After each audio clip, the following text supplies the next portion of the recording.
What is going on, everybody? It is Fitz Miller and the Skyline back here with another video.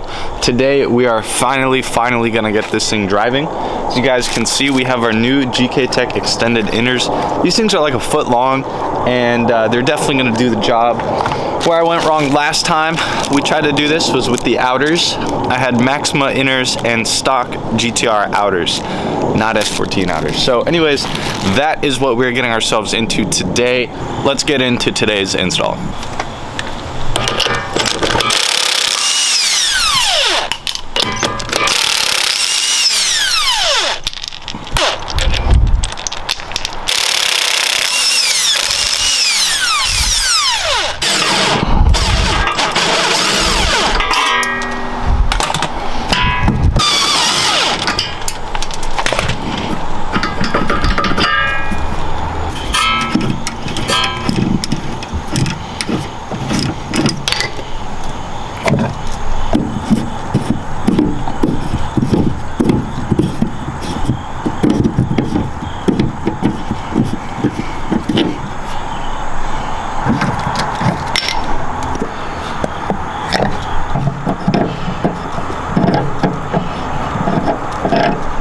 Before we do anything else, we have to center the rack. Right now it's all the way to the left.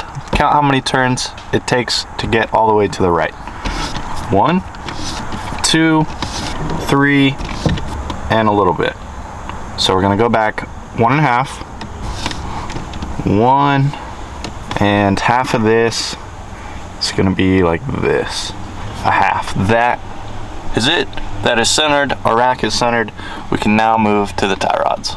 The reason why we center the rack is because we don't want it turned more one way than the other, because when we go to install our inners and outers here, one combination would be longer than the other and really mess up our steering.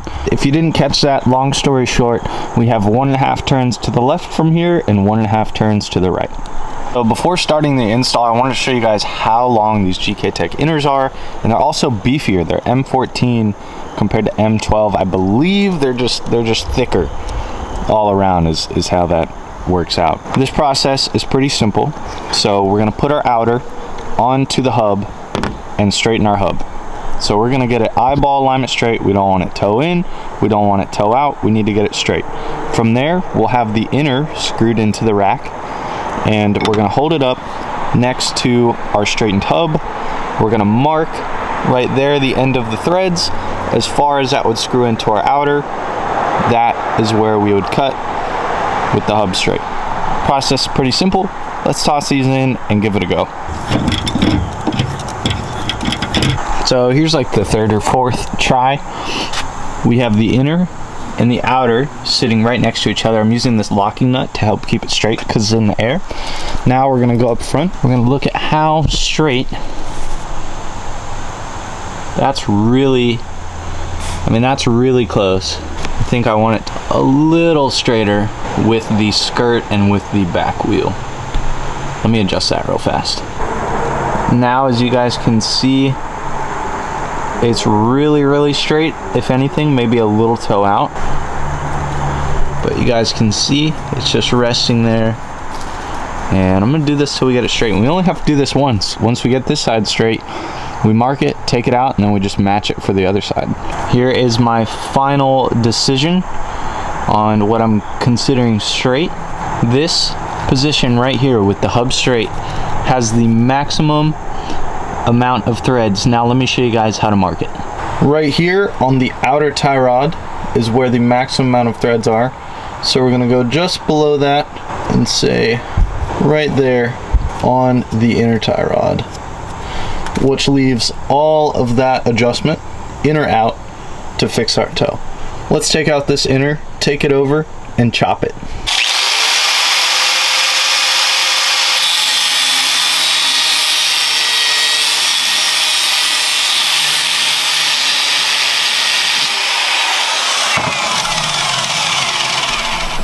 Now, before cutting, you do want to leave the locking nut on here, because if you have any messed up threads, it will fix them on its way off. As you can see, it's a little tough. It's also very hot and very slippery, but just like that, work it back and forth a couple times. Now our threads are just fine. So this is our first rendition of the new inner and outer tie rod, and we're very toe in, very toe in. So I gotta go back, measure it again, trim it again, and try it again. As soon as it works on this side, we trim it and match it to the other side.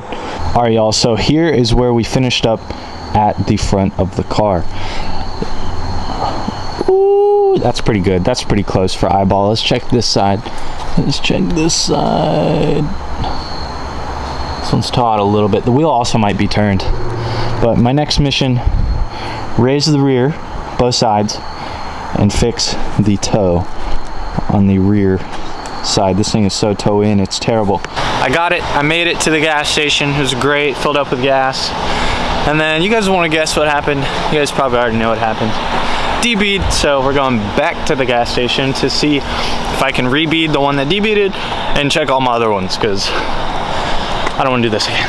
Thank you to Emmy for rescuing me, as always. This is me giving up. I'm gonna just take it to the tire shop. Whenever I've tried for probably like an hour to get this one wheel beaded, this is not working. I still need to lower the front right. I don't know when I'll get to that. I have not ate all day. It has been car all day, so really frustrating to have it not finished, you know, driving like I wanted it to. Oh, but it will be so soon. Wednesday. All right, I need to eat. I need to rest. I need to sit down. We are so close with this thing. Good morning. It is the next day. We're getting ready to take the wheel that debeaded in to get rebeaded, come back, put it on the car, lower the front right, take it out again, check all the air pressure, tire pressures this time, and then we'll officially be ready for the alignment tomorrow. I was really thankful that when this tire popped off the inner bead here, it was kind of just like a tick, tick, tick, so it was majorly on the tire the whole time until I stopped. And this barrel was a little rashed anyways, but I can run my finger over it, no splinters, we're gonna be just fine. And just like that, the new freshly beaded Meister is on the Skyline. I finally took the time to straighten my wheel here. This was probably driving y'all crazy. If not, it was driving me crazy. And then I dialed in the front toe again because I had to kind of recenter it, mess with it a little bit. That's pretty close. And then this front side, I think, is like spot on. It might be a little too out, but either way, this is the last corner we have to adjust some more. Look at that. It's so terrible. Once we get that though, we will be all set and ready for our alignment tomorrow. Much better on the rear passenger side here. Checking all these. This is video proof that everything should be okay. Here we go, number 1. 50, nice. Number 2. 50. Nice. Number 3. 52, nice. Last but not least, number 4. 50, let's go, baby. Now to check them every time I drive. Well, here is the final rendition of this fitment. I messed with all the eyeball alignment stuff and got it pretty much as close as I could with my eyes. I took this thing to Bojangles. As you guys can see, I washed it for the first time in like 6 months. All of Jiffy Lube came over and said hello, so if any of you guys are watching this, hello.